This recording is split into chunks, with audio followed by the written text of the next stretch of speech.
Я приветствую вас, дорогие друзья, уважаемые гости и подписчики моего канала. Всем большое спасибо, что следите за нашими встречами. Кость Бондаренко на связи прямо сейчас. Константин Петрович, приветствую вас.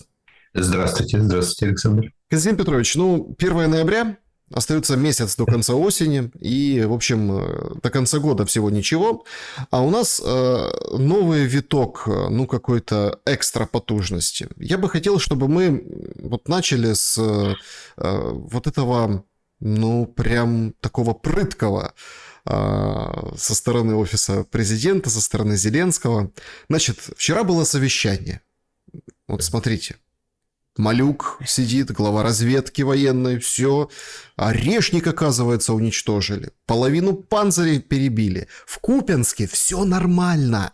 То есть там уже все зачищают. В Покровске Рубилова, целого Буданова отправили. Потом там кто-то опровергает, кто-то подтверждает. Это все неподтвержденная информация, но спецназ ГУР высадился, и мощные кадры пролетели. Такое ощущение складывается, что нам набросали потужности полную панамку. Вместе, конечно же, с блэкаутом в Подмосковье. Район Жуковского или Жуковский район. В общем, что-то произошло. Сидели без света, снимали, показывали одни и те же видео на всех каналах. Есть определенный вопрос. Мы разберем эти все моменты, с вашего позволения. Это разные темы, да, но это все объединено в общую канву. Так, а к чему сейчас такой посыл? Кажется, что что-то должно резко измениться, иначе, такое количество и концентрация этих позитивных поводов на 1 квадратный сантиметр времени, никак не объяснить. Мы на пороге чего-то экстраординарного, раз так нужно гасить пожары. Смотрите, ни для кого не секрет, украинские граждане чудесно тоже понимают, что происходит. Это то, что под Покровском и Купянском у нас действительно катастрофа. Действительно катастрофа, которую не могут принять и не могут понять еще представители высшего руководства Украины. Поэтому необходимо действовать по принципу, так они считают, необходимо действовать по принципу «все хорошо, прекрасно, маркиза». Так что это мы сейчас и наблюдаем. Мы наблюдаем, что с одной стороны существует настоящая трагедия, которая разыгралась сегодня под Покровском, Купянском, Мирноградом и так далее. С другой стороны, необходимо успокоить народ. Поэтому придумываются разного рода невероятные версии. Рассказывается об уничтоженном орешнике. А почему не говорили 1,5 года об этом? Это что, была такая тайна? Причем, заметьте, ни слива, ни слова, ни полслова, ни в западной прессе, ни в британской, ни в какой. Вообще никто не знал. 23-й год, представляете? Конечно. А тут приходит Василий Васильевич Малюк и говорит, а мы вообще-то вспомнил, говорит. Вы знаете, тогда запамятовал, сейчас вспомнил. Оказывается, мы тогда уничтожили орешник, я забыл доложиться. И, соответственно... Понятное дело, что никто проверить и опровергнуть не может. Что касается ударов по Жуковскому, наверное, основная цель была все-таки, аэропорт Жуковский.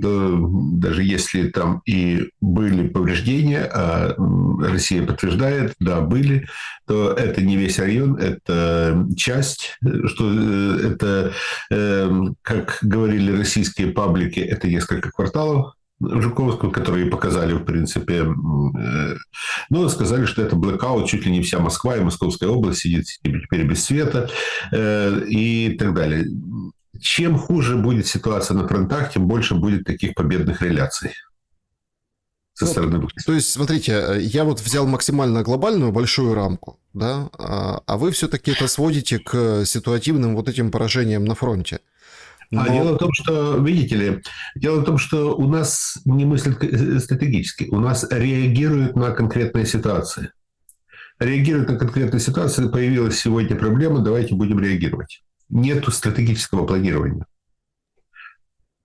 Константин Петрович, если подтвердится, что Буданов под Покровском, а если с ним что-то случится?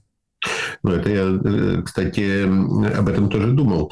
С одной стороны, это шеф одной из украинских спецслужб, Понятное дело, что личные качества у него, да, у него и смелость, и прочее личное присутствует. Все-таки давайте не будем забывать, что он в прошлом диверсант профессиональный, что он руководил группой диверсантов, которые высаживались там и в Крыму в 2000, если не ошибаюсь, 15-16 годах. Это с одной стороны. Но с другой стороны, это лицо, наделенное определенными полномочиями. И понятное дело, что подобного рода кадрами так просто не разбрасываются. Так просто не отправляют на задание. Скорее всего, готовится в офисе президента, зная его отношения с Ермаком, именно на него готовится повесить сейчас катастрофу под Покровском. Его отправили, на весь мир объявили, что он там. Если придется уйти из Покровска, то, соответственно, скажут, что во всем виноват Буданов. Подождите, а где в этом всем, вот еще раз, мы видим совещание, где топ-лицом, ну, фронтменом этого совещания, мне, если честно, даже прям хотелось отдельно с вами обсудить, если что, уделите этому время. Вот мы же видим эту обстановку. Я вчера в прямом эфире тоже показывал, значит, Зеленскому абсолютно как бы правильный вопрос задают журналисты. Да. Говорят, ситуация катастрофическая, расскажи, Зеленский, что там у нас? В конце концов, он начал вот это вот издалека, говорит, у меня много карт, карта такая, карта сякая, надо сравнивать, как они говорят. Ну, то, что говорят Россия, мы не будем, конечно, но оказывается, из нового, что мы узнали? Что у Европы, у США, у Украины и у России разные карты одного и того же условного Покровска, ну, вообще линии фронта. Второе, говорит, ну, смотрите, мы доминируем, то есть россияне доминируют по дронам, и мы доминируем. Такое ощущение, что там какая-то, не знаю, сборная, турнирная таблица какая-то, понимаете, и все там кучу стран воюют на этой линии фронта возле Покровска. Не может доминировать и тот, и другой. И вот, типа, посмотрите, они идут пешком 30 километров, а мы сколько идем. То есть видно, что ему пытались как-то рассказать, и он пытается, верховный главнокомандующий, своими словами, а-ля там, ну, не знаю, студент на экзамене, пересказать какие-то вещи. Но в то же время он говорит, 170 человек, тысяч под Покровском, что является мощнейшей группировкой, и 20 спецназовцев ГУР, они там погоды не делают. Но что обсудить я хотел?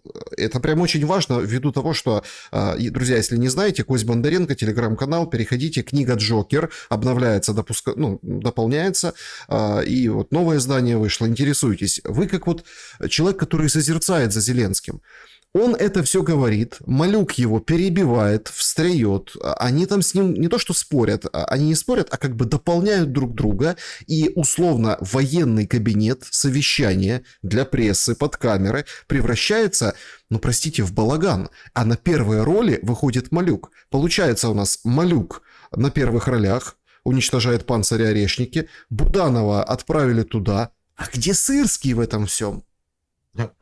Сырский, ну, как говорил герой известного советского фильма, наконец шашка впереди, да, значит, вот. Сырский, как главнокомандующий вооруженными силами, осуществляет общее командование. Да, понятное дело, что Сырского не выпускают на людей, не дают ему слова, потому что у Сырского большие проблемы с украинским языком.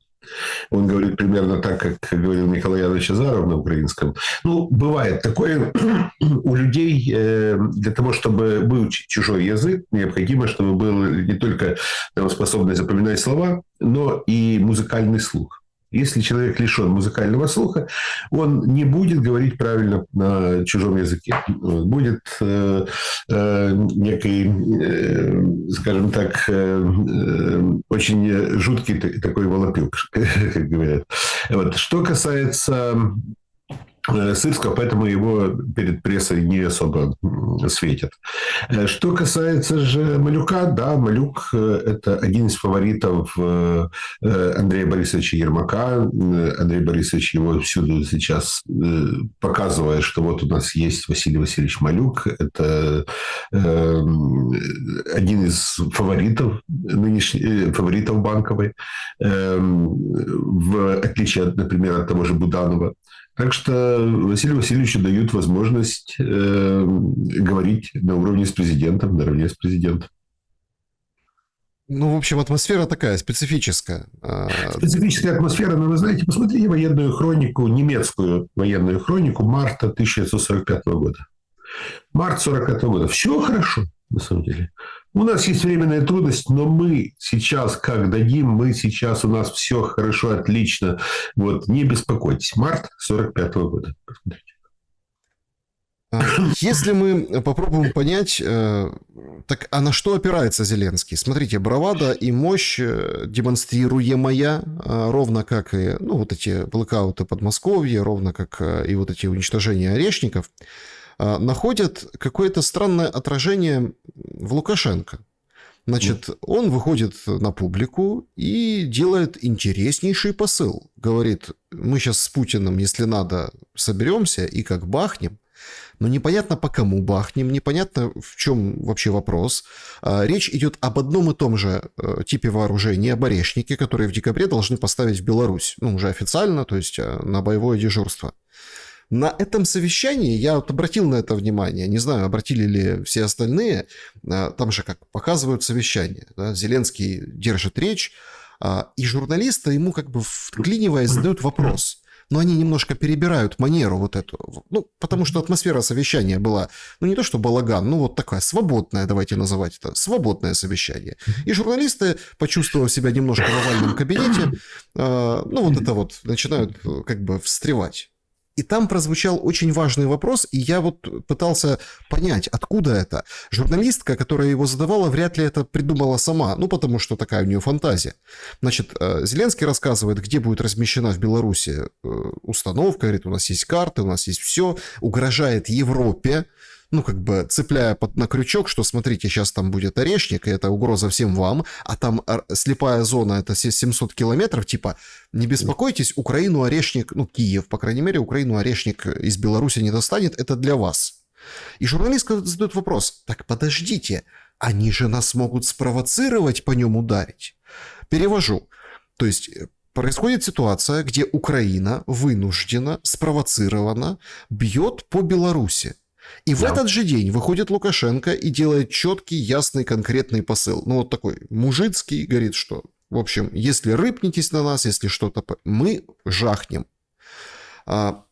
Кажется, что за этой ситуацией вообще что-то стоит за кулисами. Есть о чем подумать. На протяжении всего периода войны Беларусь неоднократно делала как публичные, так и непубличные предложения Украине относительно того, чтобы начать, по крайней мере, двухсторонние переговоры.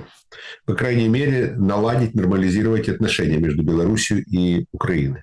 Лукашенко неоднократно давал понять, что он не мог, например, запретить Путину пройти через его территорию в феврале 2022 года, но он предлагал поговорить и о взаимовыгодных экономических контрактах. Это было неформальное предложение относительно поставок калия через территорию Украины и поставок горюче-смазочных материалов. То есть далее он публично выступал и предлагал Владимиру Зеленскому переговорный процесс. Это было дважды, как минимум, на моей памяти.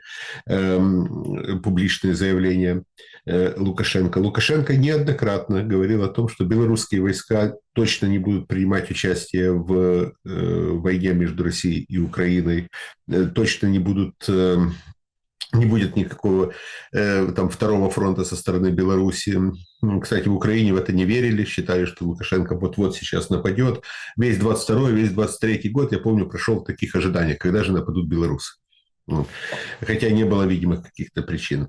Более того, Лукашенко неоднократно говорил, что основная угроза для Беларуси не со стороны Украины, а со стороны Польши, стран Балтии. Вот оттуда он ожидал основную угрозу. И военные учения, которые проходили на территории Беларуси, они были направлены не столько против Украины, например, тот же Запад-2025, а именно демонстрировали определенные возможности западным странам, которые действительно, рассматривали, это не секрет, западные государства рассматривали вопрос возможного вторжение с целью свержения Лукашенко. Этот вопрос обсуждался.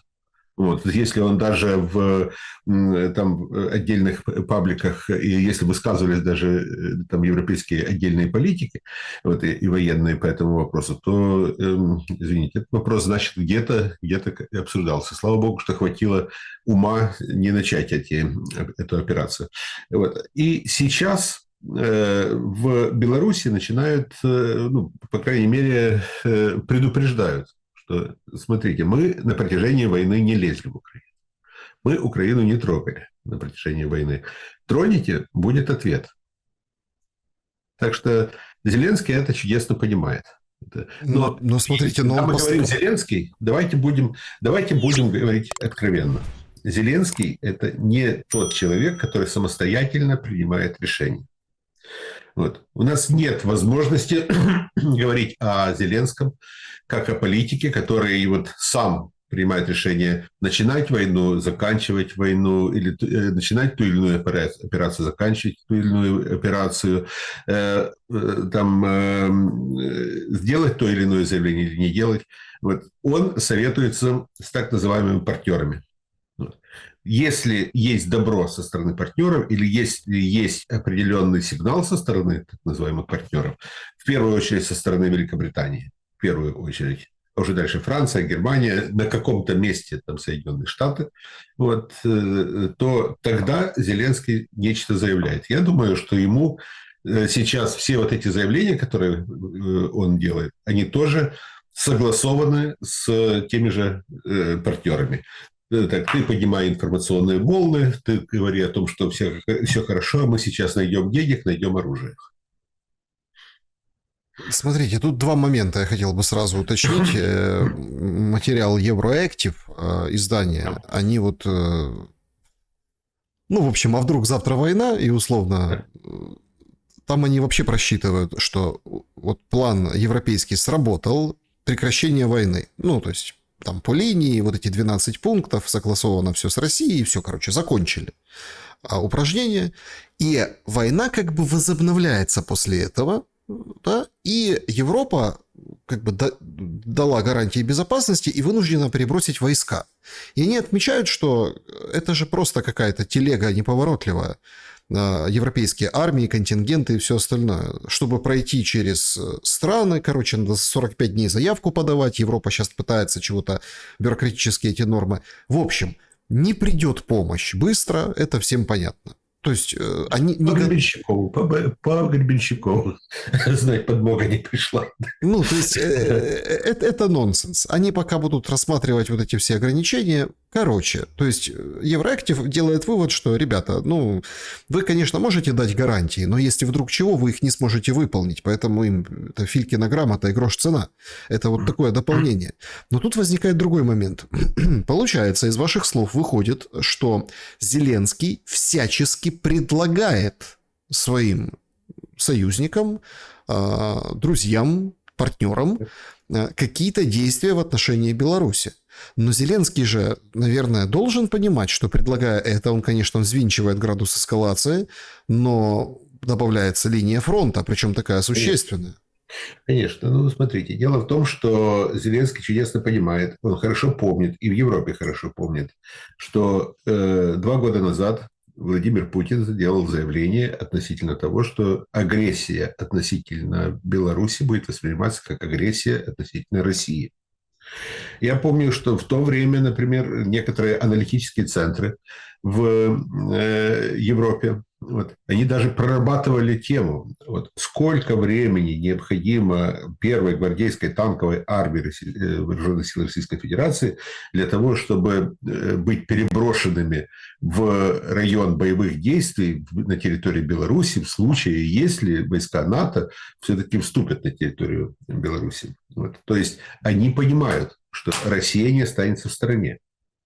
Они понимают. И в данной ситуации Зеленский просто мечтает о том, чтобы появился второй фронт. Давайте тогда смоделируем ситуацию. Смотрите, есть многие, да и у меня на канале, и в принципе, которые трактуют все события, которые происходят вокруг. Ну, мы там даже коснемся сейчас немножко позже Венесуэлы, Трампа, ядерных испытаний и всего прочего. В общем, они все трактуют эти события, что это как бы проработка и канва плана по ослаблению России.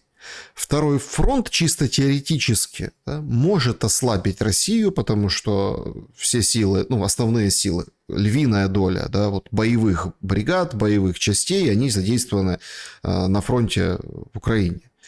А там получается, ну, вот такое отчасти подобие Курской операции, когда ломанулись там, где, в принципе, никто особо и не ждал серьезных боев, и надолго зацепились. То есть эту историю уже не повторить, потому что перекрыли вот эти лазейки. Более того, сейчас говорят о Черниговском фронте уже со стороны Российской Федерации, потому что отрабатывают полностью Черниговскую область. Там сегодня били по Новгород-Северскому, и короче, там просто, выжженное поле, и там невозможно зацепиться логистически для того, чтобы мощно какую-то группировку создать. Вот для этого это делается.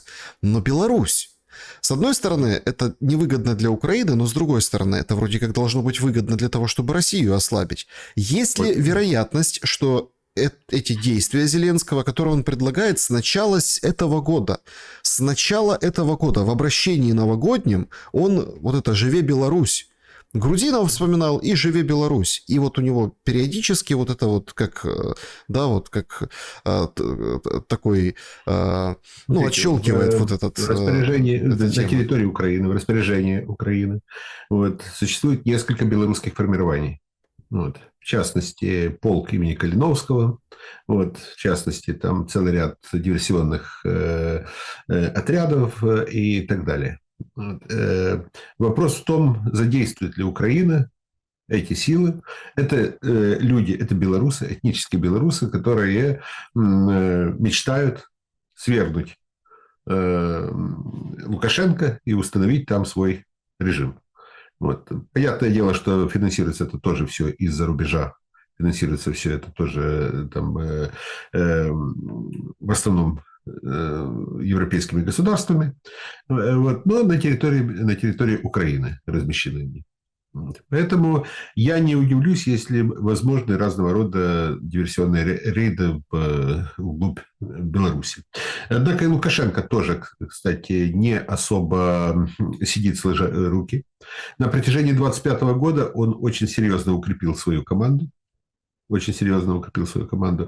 Более того, силовой компонент тоже укреплен очень серьезно. Вернул снова в фавор, кстати, генерала Вакульчика, который в 2020 году, один из таких достаточно серьезных столпов, можно сказать, власти. Максимально усилен глава КГБ Тертель. Очень серьезно усилены войска. Сейчас произошли определенные перестановки на протяжении этого года и прошлого. Так что я думаю, что Беларусь тоже готовится к такой возможности. Константин Петрович, ввиду этого не могу не спросить, как вскрыли агента Протасевича? Опубличили, говорит, он разведчик был. Вообще, если так, опять-таки, мы так, давайте остановимся на этом. Значит, к нему ездила Собчак недавно, да, он там работает сварщиком на заводе. Говорит, ой, так хорошо, все теперь квартира, работа, туда-сюда. А тут выясняется, что он прям разведчик. Зачем разведчику Лукашенко работать на заводе? Что это за операция прикрытия такая? И если отмотать назад, вот в те времена, да, когда был протест, когда вот это белая Беларусь, белое движение... Слушайте, вообще по-другому все выглядит. Если условно поверить в эту историю, что Протасевич агент Лукашенко, он сам это говорит, я признаю, но подробностей не расскажу. Давайте гипотетически скажем, что это стопроцентная информация, что это как бы агент КГБ Беларуси. Что это меняет вообще в историческом разрезе? Ничего, просто кроме того, что сейчас в среде оппозиции, которая и так без того анемична, которая лишена поддержки со стороны Запада, Тихановская Запад разочаровался, снял с нее охрану, там, ограничил довольствие, скандалы с ее мужем постоянные там, и так далее. Вот. Плюс ко всему, вот эта информация, она просто заставит еще больше нервничать оппозицию, они начнут искать новых агентов в своем окружении, в своей среде. Получается, что это как... Вот вообще, если честно, это уже сколько лет прошло, да? Ну, так, навскидку. И невольно задаешься вопросом. И так и много. Все во времена Зеленского. Да, то есть... Все во времена, в эпоху Зеленского. Вы понимаете, что вообще может после войны оказаться очень многих, как бы, опубличат агентов разных разведок и спецслужб? Ну как Знаете, так? а сколько агентов появится еще? Имеется в виду, что сколько людей будут себе вешать звездочки или же говорить о том, что меня незаслуженно забыли, а на самом деле я был великим разведчиком, хотя, возможно, он был там обычным штатным стукачом. Вот, но, понимаете, слово «стукач» и слово «разведчик» как-то разные коннотации. Константин Петрович, чтобы вот перейти немножко на международку и такие на глобальные вещи, давайте все-таки оценим ситуацию под Покровском и перспективы политические, да, после условно... Ну, то, что мы видим сейчас, это, конечно, так ломанулись, опять-таки, в прессе, да, то есть это вот точно так же, как блэкаут в районе Жуковского. Он в прессе есть, и когда пишут телеграм-каналы про офисные, говорят... Президент обещал, и вот вам блэкаут, то, в принципе, мы можем даже вот построить логически, как будет развиваться событие в медиаосвещении ситуации под Покровском. Пока мы видим что? Что Буданов возглавил, отправили и контрнаступление силами ГУР. С мест передают, что высадились там 20 человек, 3 вертолета, по-моему, куда-то они побежали, есть потери, уже сообщают, зашли в промзону, вроде как Россия контролирует эту территорию, поэтому это считается контрнаступление. Силы не те, пускай они там, конечно, все спецназовцы ГУРы такие невероятные Рэмбо, но все прекрасно понимают, Зеленский сам сказал 170 тысяч человек. Условно, было же предложение Путина, давайте журналистов запустим. Многие шутят в сетях, что это Буданов поехал под Покровск с журналистами встретиться, так сказать, тоже, чтобы поговорить.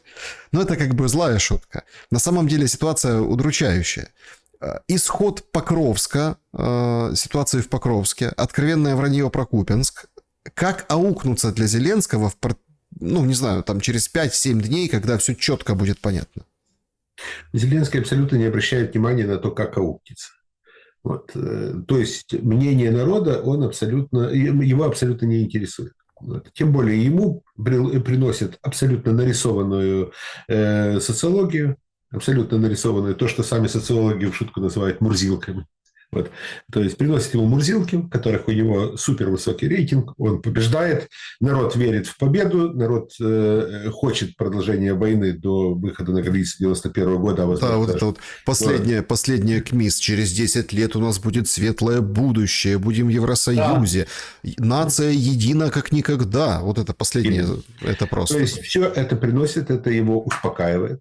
Вот, один знакомый социолог мне рассказывал вот буквально на прошлой неделе очень интересную историю. Сказал, что на самом деле вот, около от 80 до 85% отказов отвечать на социологические опросы, формирующие опросники, социально мотивированные ответы. То есть народ отвечает не так, как думает, а так, как он считает, надо ответить, чтобы ничего за это не было, за эти ответы. Это первое. Вот. Плюс ко всему очень серьезно препарируются, на цифры очень серьезно влияют. Говорят, ну вот давайте там вот здесь вот подправьте, сколько у вас там погрешность? 2,4. Ну вот добавьте к вот этому вот результату еще 2,4 условно, чтобы успокоить дорогого Владимира Александровича. Вот. Несколько социологических групп решили пойти на компромисс с совестью и с профессионализмом и решили просто подыгрывать Зеленского в этом. И Зеленский абсолютно уверен, что народ его любит, что победа все-таки вот-вот сейчас начнется перелом, что сейчас в России что-то случится, Путина убьют, там, условно говоря. Вот в самой России вспыхнет восстание, вспыхнет революция, откроется второй фронт. Вот. Трамп ударит ядерным оружием по объектам России. То есть все это в совокупности, ожидание всего этого, оно вселяет в Зеленского вот эту надежду на авось. Надежду на то, что все-таки мы достигнем. Вот случится чудо. Вот чудо не может не случиться. Вот. Я ж фартовый, так убеждает себя Зеленский. Я не могу проиграть. Хорошо, но мы же можем увидеть ситуацию на земле, когда Покровск знаменует собой падение вот этих рубежей. Ну, давайте так, рубежей с 2014 года. Их там многие уже обошли и перерезали, то есть имеется в виду не 14, а ну, вот до 22. Ну, то есть вот это укрепленное, пристреленное, там Константиновка, Покровск, вот Мирноград, вот это все, и вот движение на Славянск-Краматорск, которое точно будет после, оно ведь, ну, уже совсем иной будет иметь вид. Конечно, потому что если падут эти рубежи, которые в районе Покровска и Константиновки, и если будет взят Купянск, в чем мало кто сомневается из военных экспертов, вот, то, соответственно, тогда возникает возможность наступления с двух сторон, с Купянска и с Покровска, именно на оставшуюся часть, на, вот эту, на Славянск и Краматорск. И вот здесь-то возникнет главный момент. Была такая робкая надежда, что а вдруг это тот котел, ну там под Купянском и под Краматорском, который все мы привыкли, да, один котел Минск-1, второй котел Минск-2, сейчас вот Минск-3. Но останавливаться никто не хочет. Не Почему? Минска-3 не будет. Вот. Потому что Минск предлагал компромисс, компромиссный вариант. Более того, Минск, особенно Минск-2, предлагал вариант, согласно которому территории Донецкой и Луганской народных республик, как они себя называли, вот, что эти территории вернутся обратно в Украину на автономных правах. То есть это было компромиссное решение. Сейчас об этом речь не идет. Сейчас речь идет исключительно о территориальных уступках Украины. Вот, Россия так понимает вопрос. И Россия заявляет о неготовности говорить вообще о каких-либо... о том, что она готова отдать какие-либо территории Украине. Более того, в последнее время, если раньше Россия говорила о том, что если Украина пойдет на определенные условия, то, соответственно, можно говорить о заморозке по линии фронта. Дальше поднялась планка, повысилась, что нет, по линии фронта мы не готовы говорить о заморозке. Мы готовы говорить о том, что весь Донбасс должен перейти под контроль Российской Федерации. То есть в административных границах Донецкой и Луганской областей. Ну, хорошо, готовы говорить о том, что линия фронта будет соблюдена в Запорожской и в Херсонской областях. Украина не согласилась. Сначала говорит, нет, давайте по линии заморозки тогда уже. По линии соприкосновения заморозку проведем. Россия поднимает ставку. Сейчас Украина начинает уже сомневаться, удержит ли она Донбасс. Вот, начинает там робко говорить, а что вы там предлагали 2 месяца назад? Сейчас говорят, нет, сейчас мы идем дальше. Россия говорит. Неформально, по неформальным путям вот, передано, что левобережная Украина как минимум перед целью России. Минимум? Как минимум. Ну, знаете, у нас тут вышла одна известная украинская таролог, записала видео в Инстаграм, говорит, Николаевская, Одесская, Харьковская, эти области, ну, как бы откусит Россия на картах. Говорит, это вот там туз Пентаклей, король Пентаклей, ну, вот эти все таро. Так на нее всерьез прям уголовное дело хотят завести, понимаете? Нельзя не то, что нельзя, как нам с вами, да, подсанкционным анализировать, а гадать даже нельзя на картах. Так, все правильно. Я думаю, что вердикт СБУ будет простой: сжечь ведьму.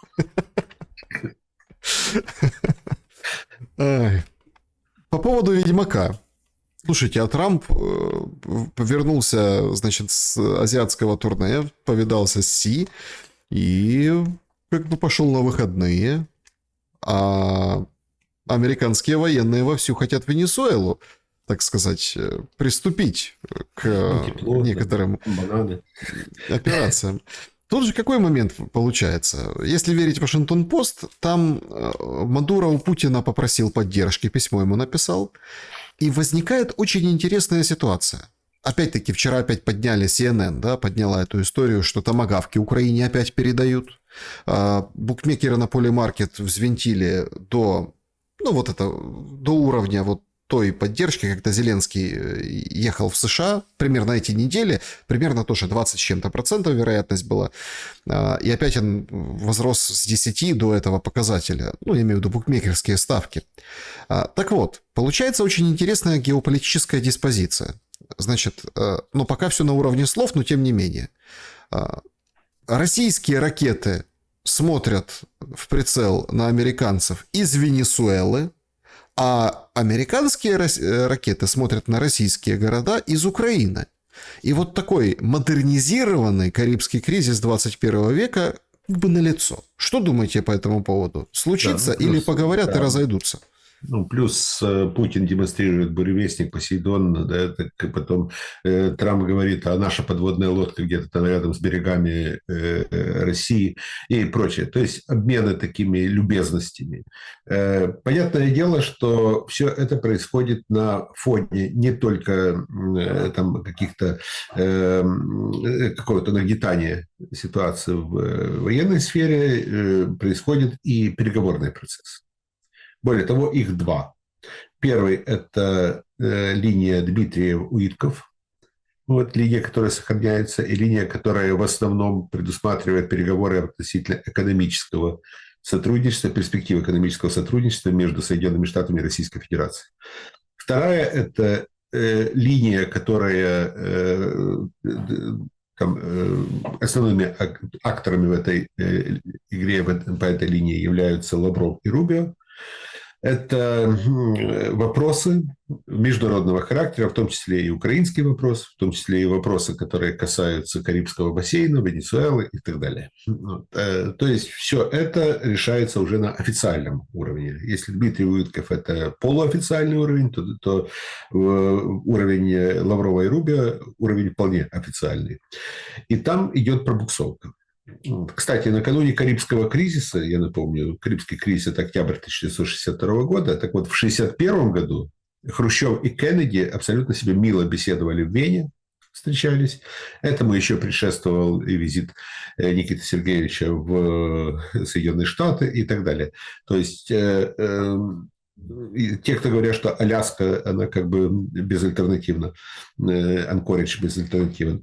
Так вот, что касается нынешней ситуации, да, действительно нагнетается ситуация, нагнетается. Тем более, что очень важный момент. В Венесуэле сосредоточены не только российские интересы. В этом регионе очень серьезные интересы Китая. Очень интересно. Это интересно, очень серьезные интересы Китая. И я думаю, что вполне возможно, что вопрос Венесуэлы в той или иной степени затрагивался во время встречи Трампа и Си. Трампу нужна эта война? Потому что, нужна, ну давайте нет, так, Трампу он выходит, нужна говорит... эскалация. Трампу нужна эскалация, но не война. Трампу нужны необходимое определенное шоу, вот, чтобы показать, что он силен, что он держит это под своим контролем, что вот-вот сейчас он придет и свергнет режим Мадуро. То есть ему необходимо это демонстрировать, что у него есть такая возможность. Но вы же видите, Константин Петрович, что эта игра такая опасная. Это вот это опасная игра, потому что эта игра, она же направлена, она же многовекторна, так скажем. Слишком много участников в этой игре, потому что косвенно это угроза практически всем государствам Латинской Америки. Это скрытая угроза. Косвенно это определенные посылы Китаю и России, и даже арабским государствам до некоторой степени. Ну, так что здесь Трамп попросту создает определенное переговорное поле. Но вопрос в том, что рано или поздно вот эта сумма возможностей, которую демонстрирует Трамп, может реализоваться в очень и очень кровавый сценарий. Ну, потому что, смотрите, шоу уже было знатное. Каждые там 3 дня или 4 дня уничтожается какая-то лодка в Карибском море. И это все демонстрируется, то хексит, то сам Трамп. Они говорят, смотрите, как мощно. А люди так смотрят, ну, елки-палки, гегемон, такая ядерная страна, потрясающая, там, самые сильные вооруженные силы, уничтожают какие-то лодки, да, какие-то катера, типа наркокартели. Сейчас мы видим это все как бы наркокартели в сторону. Сейчас вот именно вот такая политическая игра и давление. Я хотел бы здесь, чтобы вы прокомментировали, а что не так у нас с Кубой? Значит, вышли с предложением, и большинство стран проголосовали, чтобы Кубу деблокировать международным образом, то есть снять вот эти ограничения, которые там Штаты наложили. Ряд стран, понятное дело, США, там были пламенные речи, они сейчас расходятся в медиа, представители США, почему нельзя этого делать, и почему Куба должна оставаться в изоляции. Той, которая экономической, санкционной и так далее. Но страны все говорят, все, хорош, то есть давайте Кубу выводить. Понятно, что он проголосовал, это все рекомендативная история, но непонятна позиция Сибиги и МИДа. Они проголосовали против снятия, освобождения Кубы. Более того, пошли на следующий шаг. Посольства отзывают и, в общем, уезжают оттуда представители Украины. Многие вспоминают Советский Союз, и после того, как бахнул Чернобыль, вот эта тяжелая трагедия была, большинство украинских вот этих детей из Киевской области, этих прилегающих, там понятно, что и дети чиновников, и все на свете, они же оздоравливались на Кубе, и в принципе с Кубой, несмотря на все турбулентности, были плюс-минус нормальные отношения, но здесь очень нужно было как бы подлизнуть, подластиться Америке. Что это за поведение такое? Смотрите, я еще могу напомнить, что и был в 90-е годы визит Леонида Кучмы на Кубу, государственный визит, его встречи с Фиделем Кастро и так далее.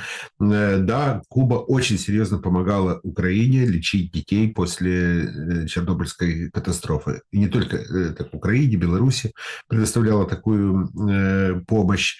В 2004 году, в 2005, году, в апреле 2005 года, Виктор Ющенко совершает свой визит в Вашингтон, и там внезапно делает заявление. Украина будет помогать Соединенным Штатам устанавливать демократию на земном шаре, в том числе на Кубе. Куба это восприняла как-то очень с удивлением большим. У нас все было хорошо, мы друг друга не трогали, помогали, взаимопомощь, все прочее было. А тут вдруг Виктор Ющенко заявляет в Соединенных Штатах о том, что он будет совершать определенные действия относительно Кубы. Нота послу, посол Украины на Кубе приезжает в Киев, идет к своему непосредственному шефу, министру иностранных дел Борису Тарасюку. Борис Тарасюк устроил ему разнос. Его прямо с инсультом из кабинета министра доставили в больницу. То есть это был один из двух случаев, когда из кабинета министра иностранных дел наших послов доставляли одного с инфарктом, другого с инсультом и с летальными последствиями. То есть не лезть, условно, посыл, не лезьте не в свои дела, говорили украинским дипломатам. Это решается тоже на более высоком уровне. Понятное дело, что и Сибига тоже принимал решение, исходя из определенных инструкций и директив, которые поступили Украине. Сибига меньше всего похож на императора Жана Беделя Бокасса, императора Центральноафриканской тогда еще империи, сейчас республики, который просто так за ужином, когда он прибыл в Москву, за ужином ему так понравилось в Москве, так понравился прием, что он сказал: все, вот с этого момента меняем нашу внешнюю политику. Мы вот с этого момента разрываем отношения с Израилем и устанавливаем с Вьетнамом, сказал. Вот. Ну, хотя действует Сибига приблизительно так же.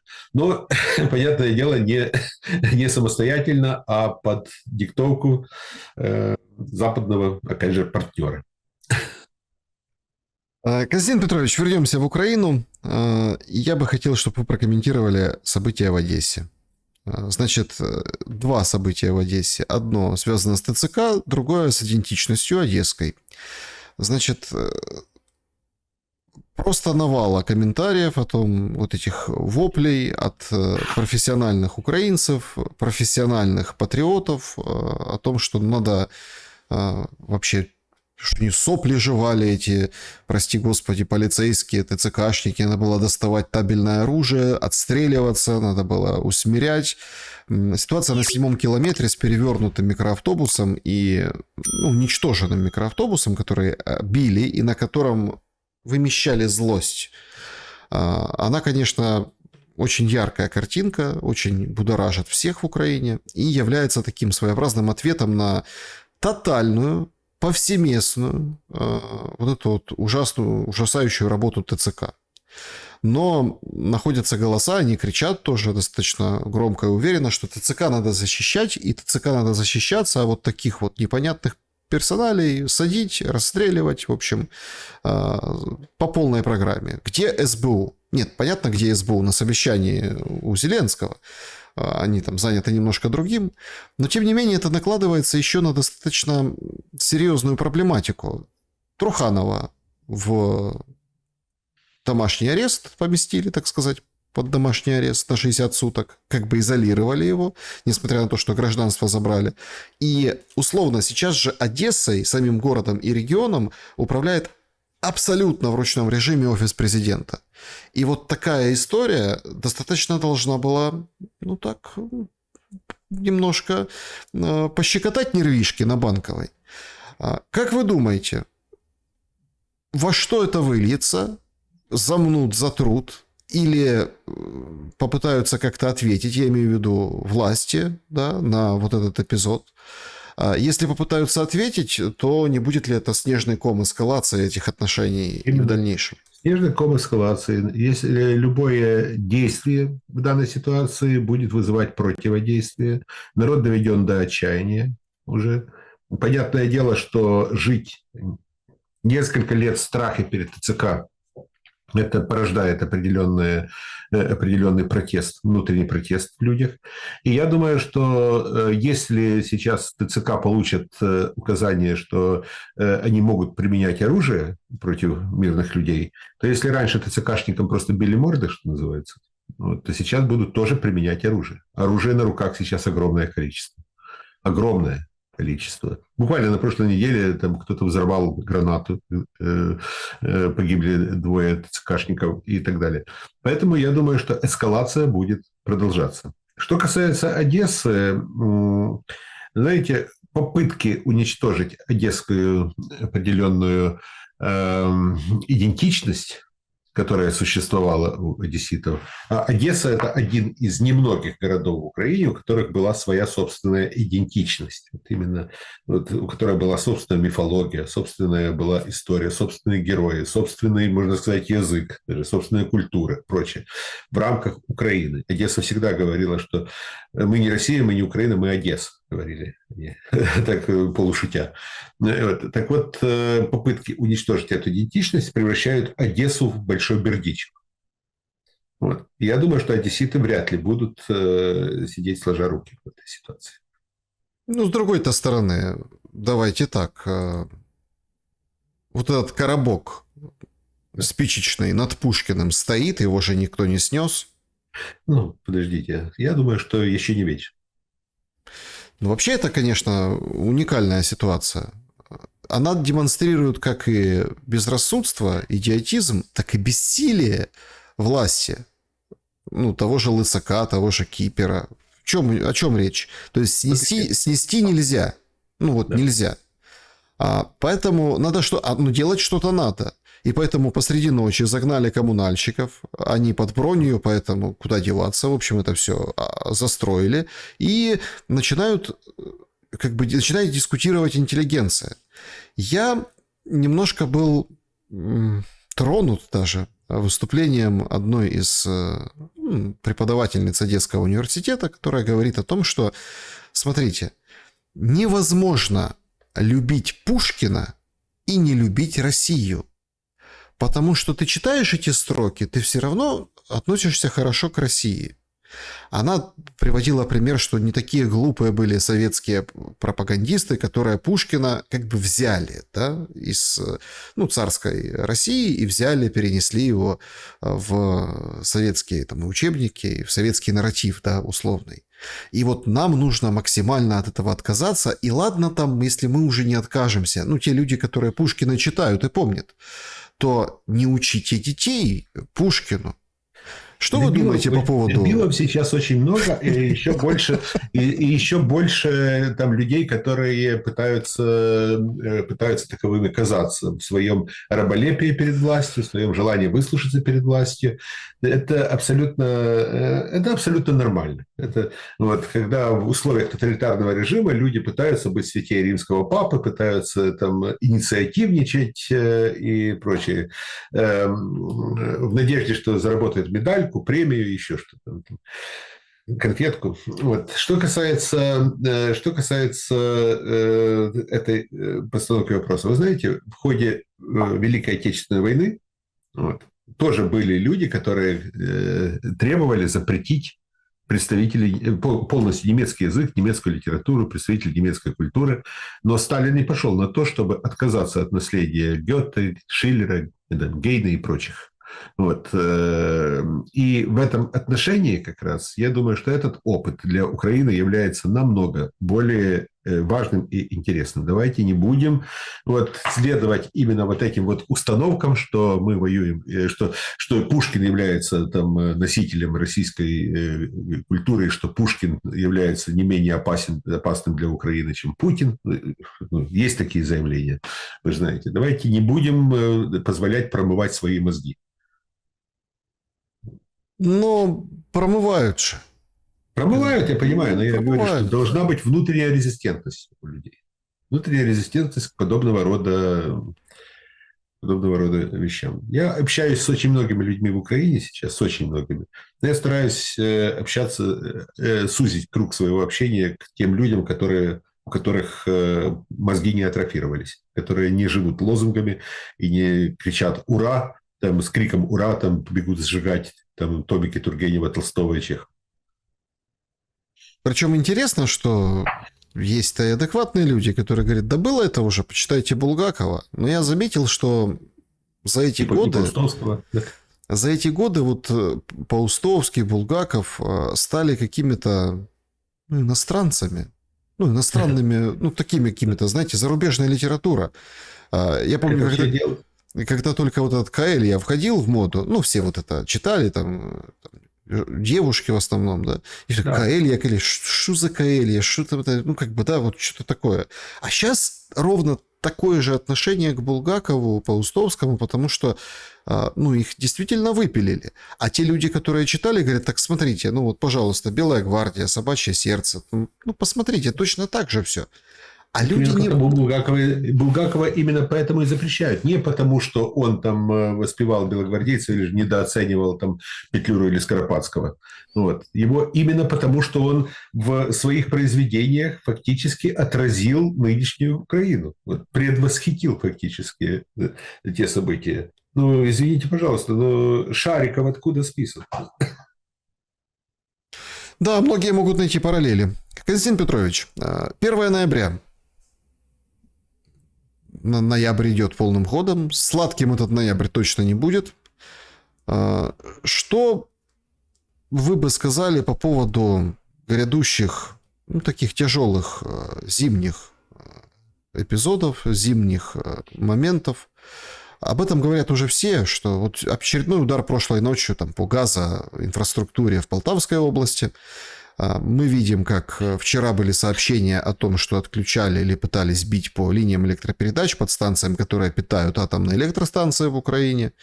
Ну, там многие, конечно, скептически настроены, говорят, ну, если станция работает, то она как бы себя обеспечивает электричеством, поэтому тут такой момент, насколько это критично. Но, тем не менее, МАГАТЭ бьет тревогу и говорит там о возможной катастрофе. Ядерная она будет вряд ли, но вполне вероятно, что если пойдет так и дальше, придется глушить атомные электростанции.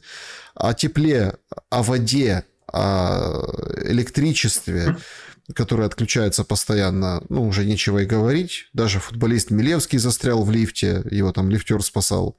Ну, это, понятно, такой эпизод больше, ну, попсовый, но на самом деле касается каждого. Не глянул, зашел в лифт, свет, все, сиди, жди, пока тебя освободят.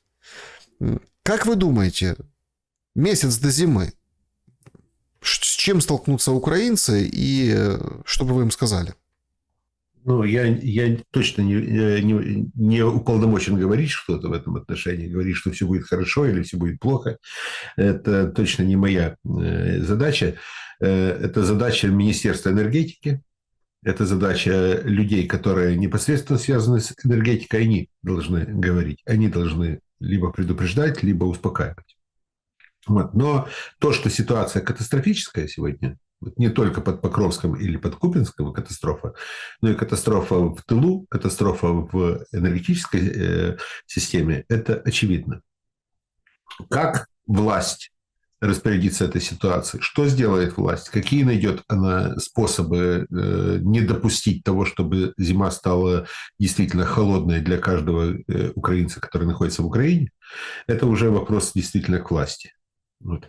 Вопрос, который украинцы вправе задавать Зеленскому, обязаны задавать Зеленскому, потому что это связано не с победными реляциями, что у нас все хорошо под Купинском, и сейчас мы освободим Покровск, да, и что мы уничтожим еще там, 10 орешников из 3, которые существуют. Да? Так вот, это конкретный вопрос, связанный с жизнью миллионов граждан. И Зеленский обязан дать ответ на этот вопрос. Ну, видите, занят другим Зеленским. Дальнобойными возможностями. Да, и Беларуси, да. Да, и Белоруссию, и дальнобойными возможностями. Поживем, увидим. Константин Петрович, спасибо вам большое за время и мысли. Спасибо и вам. До новых встреч. Друзья, подпишитесь на Костю Бондаренко, поставьте лайк, пожалуйста, этому видео. Мы будем встречаться, как и прежде, по средам в прямом эфире с непосредственным вашим участием. Поэтому большая благодарность за то, что посмотрели и эту нашу встречу тоже. Добра и света. И до скорого. До свидания.